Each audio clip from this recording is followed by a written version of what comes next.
You know, when you haven't done something for a long time, or maybe it's the first time you're doing it and you feel a little bit extra nervous about it. That's a little bit how I feel now because I haven't been live for a very long time. So it took a while until I got everything sorted, but here we are. So today I'm going to talk about the 7 probably biggest mistakes I've done in my business so far that I wish I would have known beforehand. If you hear something in the background, it's my 2 new kittens who are making a noise. So I apologize for that. So if this is the first time that you come across me, my name is Josephine Warner, and I'm a former corporate executive turned entrepreneur and business growth strategist. So I'm so excited to be here with you today. So let's dive in. And if you have anyone who's watching live, make sure you add a comment. I will actually add so that I can see the comments. Here we go.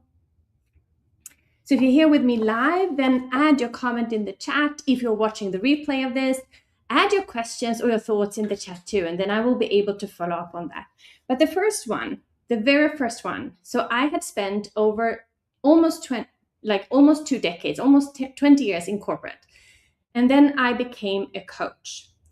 And I thought that I had to start from scratch, that I was a new coach. And that was probably one of the biggest mistakes I made.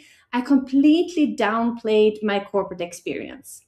So if that's where you are, where you're thinking that I've just started my coaching business, I haven't yet finished my coaching certifications, you have so much in your backpack already that you can pull from experiences, knowledge, whatever that might be. So make sure you don't downplay what you've done before. You're actually using that to your advantage. That is also how you get to connect. That is also how you get to connect with your audience in a real and authentic way. So, and the second one, I see that over and over and over again. It's the language that we're using as part of our business. If the camera is moving a little bit, it's because my cat is close to the camera. Anyways, the language that we're using when we talk about our services, when we talk about what it is that we're doing, as a trained coach, you need to stop using the language. Oh, here it comes. Let me introduce Bilbo. This is Bilbo.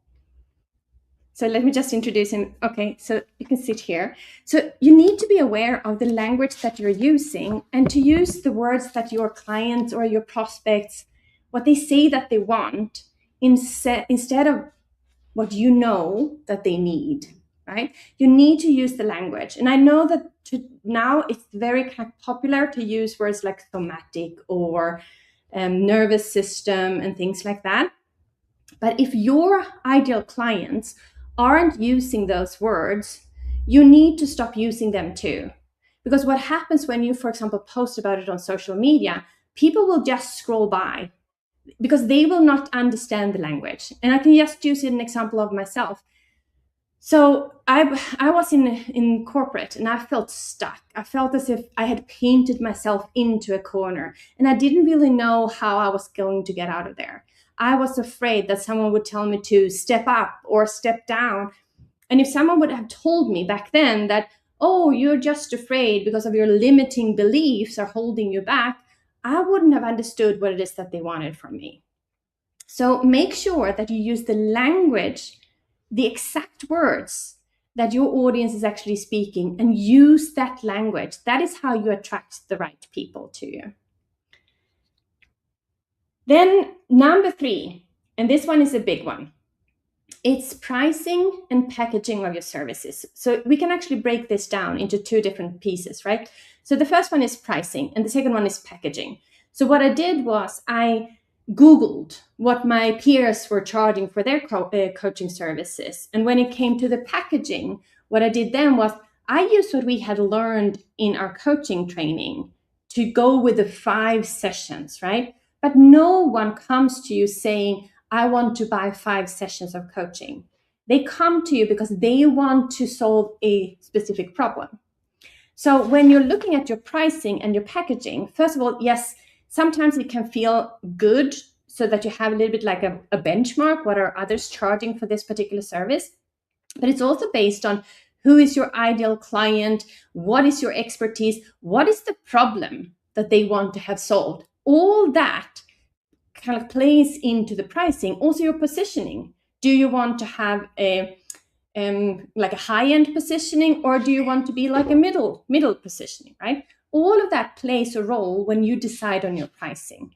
And when it comes to the packaging, you sell the result. You're not just selling 5 sessions, 3 sessions, 2 months of coaching. You're selling the result, right? Remember that when you create your offers, that it's the pricing and the packaging needs to be based on the problem that you're solving and the result that they want to have. So we have Darshani here with us. Hi, Darshani. So lovely to have you here. Greetings.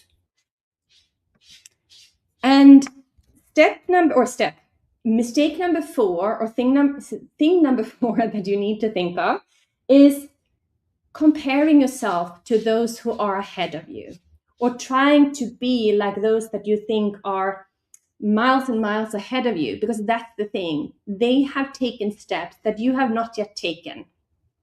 What that looked like for me was that I hired the 7 and 8 figure coaches, even though I wasn't at 6 figures yet back then, right? So instead of going with a coach that is like miles and miles ahead of you, focus on like connect with someone or hire someone who's just a few steps ahead of you. You will walk so much faster together with that person then. And I saw this because in the big group coaching program that I was in back then, there was a coach who was part of that. She was actually part of the clientele, but she also did some trainings. And I remember that when she did the ideal client exercise, for me, that was like a big light bulb moment, right? Because my 7-figure business coach at the time, she didn't have the ideal client problematic that I had. I didn't even know back then, how do I even find my ideal client? How do I define them? How do I figure out that they feel as if I'm really talking to them? So I was lucky that I had this other person who was in that program who could really explain it to me, so that I felt finally I got it. Doesn't mean that you define your ideal client once and then it's done and dusted, because your ideal client will develop and he or she will grow as you grow your business too. So that's just to be said about that piece. Number 5, waiting to feel ready. So I bought an online course on how to create an online course. I didn't buy the support because I thought that the online course would be sufficient. This was in 2020, something like that. And the thing about that online course was that she who did it had been doing this for years. So the online course was amazing. It looked fantastic. Again, if we look at the former mistake, what I did then was I compared myself to her. I wanted to have kind of like the same tech setup that she had. So I got really stuck in this analysis paralysis. I got stuck in the tech problems, right? And I got really stuck in creating slides. So instead of just focusing on those things, now my cat is here again. So instead of focusing on those things and waiting to feel ready, it took me 10 months, and I couldn't even I didn't even publish that course because I didn't even validate it with someone. I don't know what I was waiting for, but if you're waiting to feel ready, know that waiting will be forever. You will never feel ready. Like when I went live today, I didn't feel ready, right? I could have waited forever, or I could have canceled it altogether. But I said, no, let's just do it, even though my cats are running around disturbing me. What do I take with that? Well, I will be somewhere else to do this live the next time I'm doing this, right? We learn from everything, every single thing that we're doing, but you cannot learn if you're in a vacuum, if you're just waiting. We're not learning from waiting. We don't become braver. We don't build courage muscles if we think that we need to think before we do, right? So then step number 6, the rinse and repeat. I think often we think that entrepreneurship or having your own business needs to be fun. And I remember that, especially when I had left corporate, I didn't want to have any recurring meetings at all because I wanted to feel free. The thing about recurring meetings, the thing about rinse and repeat, is that the recurring meetings or the meeting structure that gives you freedom in the end to have that structure. The rinse and repeat helps you to improve and become better. But in my head, I told myself, or subconsciously, I told myself, it has to be harder than this. It has to be harder than this. And I then made it harder, because what I did was I constantly reinvented the wheel. I constantly came up with new offers. I identified a new ideal client. I thought the problem that I helped them solve wasn't big enough.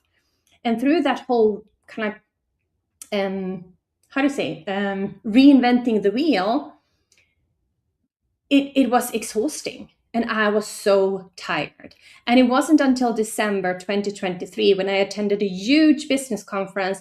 And there was one person who sat there on the stage. And I remember it so clearly. She said, being an entrepreneur is actually quite boring because you have to do the repetitive tasks again and again.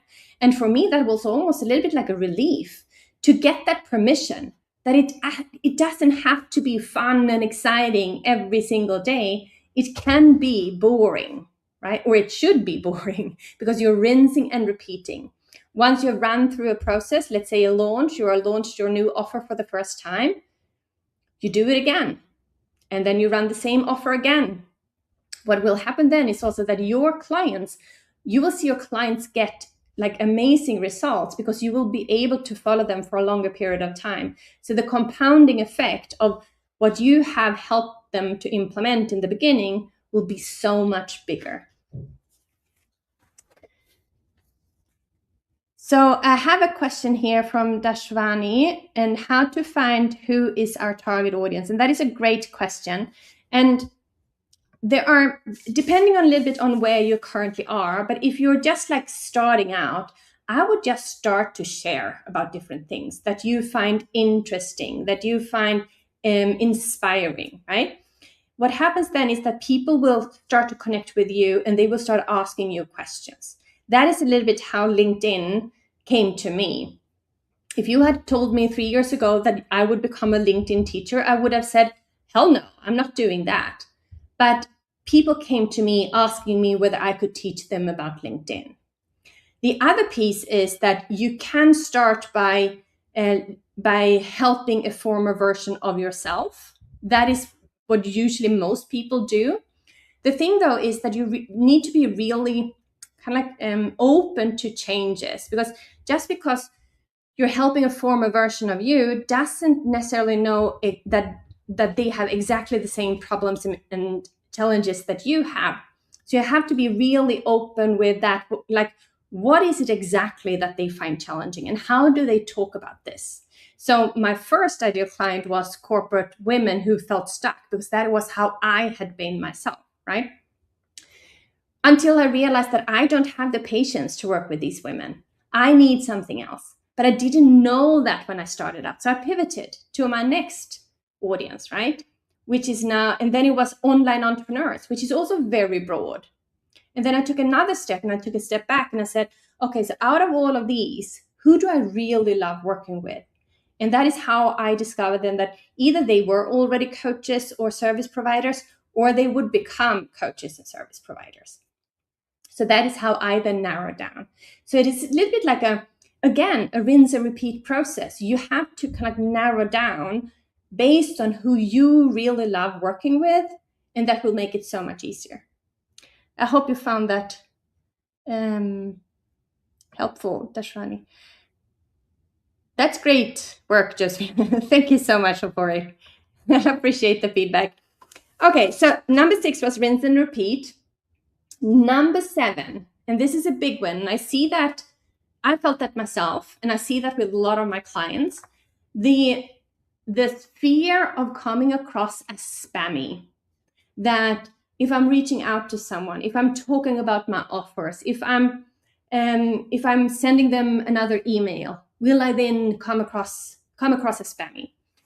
And there has to be a huge mindset shift here, because if you don't talk about your offers, if you're not sharing about your offers, people won't know about them.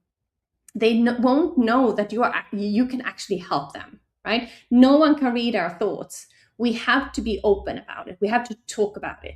And when you have an email list and you start emailing that email list, by the way, when you have one person on your email list, you have to start emailing them. But when you email your email list and you see that, ooh, these people or some people will unsubscribe, that's good, because they are not your people in the first place. You want to only work with those people who think that you are their person, because it takes a lot of energy to do what you're doing, and you need to protect that energy too. You're not for everyone, and everyone is not for you, right? And you don't have to have everyone. You don't need to please everyone either. So the more you talk about your offers and the clearer you are about that specific offer, like one offer, one problem, one ideal client, the more specific you are, the easier it will be to actually gain traction and to be seen as the expert that you actually are, or that you have been. If we connect that to the first point already, where I said downplaying your corporate role, and then you connect all the dots that I just shared with you, and you see that once I have built that, kind of like a little bit like my house, once I've overcome all of these challenges, I am the expert, and you need to start owning that to become known.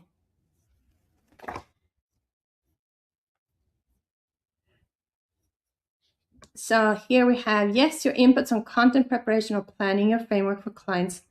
How do you prepare? So for this live, for example, what triggered this live was a question that a client asked me. She said, what were the mistakes that you made when you were, she's currently building her first scalable offer, right? So she's fully booked with one-to-one. She has amazing workshops already. So she's not a beginner from a coaching perspective, but she's building her first scalable online offer. So what triggered this particular live, these 7 mistakes that I have identified, that was because of her question. So what do you wish that you would have known? So I would want you to listen to the questions that you get. Listen to the questions that you get. And regarding my content framework, regarding my content pillars, I have taken loads and loads and loads of trainings too. It's not as I actually think it's quite hypocrite if I would ask people to invest in my services, but I'm not investing myself, right?